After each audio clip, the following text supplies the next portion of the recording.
बाबासाहेब आता आपण सगळ्यांनी त्यांची जयंती साजरी केली आणि जयंतीच्या निमित्ताने हा कायद्याच्या सगळ्यांनी उतरून विरोध केला पाहिजे, कारण हा मुळात संविधानाच्या 14 कलम 21 कलम आणि जसं त्यांनी सांगितलं 19 आणि ते जे प्रिन्सिपल जे आहेत त्याच्यामध्ये मूलभूत अधिकार याच्यावरती घाला घालण्याचा हा प्रकार. आणि म्हणून माझं सर्वांना सांगणे की ज्यांचा या लोकशाहीवर विश्वास आहे, ज्यांच्या संविधानावर विश्वास आहे आणि ज्यांना असं वाटतं की आपला आवाज आपल्याला उचलण्याचं पूर्ण स्वातंत्र्य या देशाच्या संविधानाने दिलेलं आहे, आपल्या अभिव्यक्तीला जे आहे ते पूर्णपणे प्रदर्शित करण्याचं आपल्याला स्वातंत्र्य मिळालेलं आहे, त्या सगळ्यांनी या आंदोलनात सामील होण्याची फार मोठ्या प्रमाणात आवश्यकता आहे. खरं तर विधिमंडळात त्याच्यावरती चर्चा झाली, त्याच्यामध्ये मला वाटतं संयुक्त कमिटी बनलेली आहे, त्याच्यावरती जेव्हा चर्चा होईल तेव्हा आम्ही ती भूमिका मांडू. पण हे विधेयकच मुळात रद्द केलं गेलं पाहिजे आणि या विधेयकाच्या माध्यमातून जे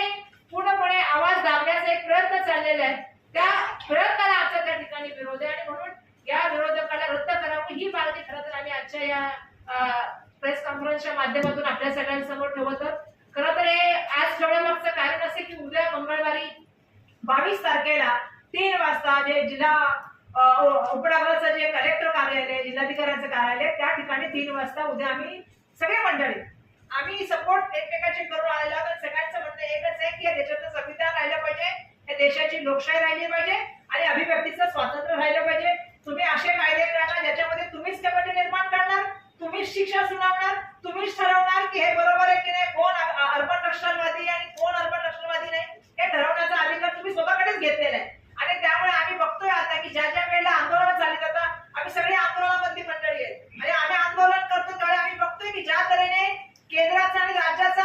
मोठ्या प्रमाणामध्ये दबाव आहे, राज्य सरकारच्या माध्यमातून पोलीस यंत्रणेला असा दबाव दिला जातो की कशा तऱ्हेने आंदोलन चिरडलं जाईल, आवाज कसा दाबला जाईल, त्या ठिकाणी मारहाण कशी केली जाईल किंवा धरपकड कशी केली जाईल किंवा पीसी किंवा जेसी कशी दिली जाईल यासाठी आता नव्याने प्रयत्न व्हायला लागले. पण मी एक सांगू इच्छिते,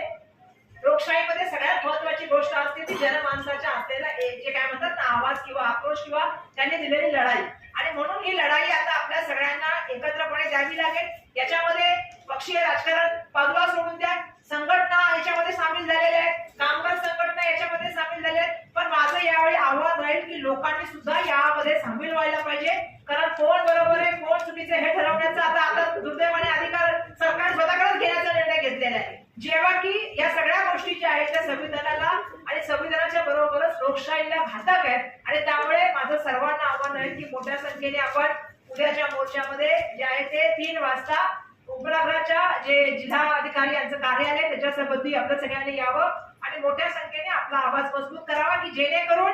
देवेंद्र फडणवीसजींच्या सरकारला हा कायदा